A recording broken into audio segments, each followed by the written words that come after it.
Hi மக்களே, நம்ம இன்றைக்கி வந்து ஷார்ட்ஸ் தான் பார்க்க போகிறோம். இப்போ வந்து சிஎஸ்ஆர் தான் விளாண்டுருக்கோம். அப்புறமா வந்து இன்றைக்கி 5 மணிலேருந்து 8 மணி வரைக்கும் லைவ் டைமிங்கு, மறக்காமல் வந்து ஜாயின் பண்ணிக்கோங்க. இதே இந்த இடத்துல தான் வந்து செமையாக வந்து 3 பேருக்கு பார்த்து அதுக்கப்புறமா இப்படி கீழே போகும்போது குதிச்சிட்டேன். குதிச்சதுக்கப்புறமா வந்து இவன் அடிக்கலான்னு பார்க்கும்போது என்ன அடிச்சிட்டான்.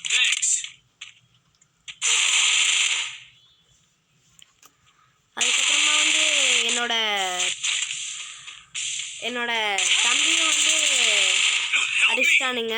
அதுக்கப்புறம் இவன் ரிவே பண்ணி விட்டு போனான். அதுக்கப்புறமா வந்து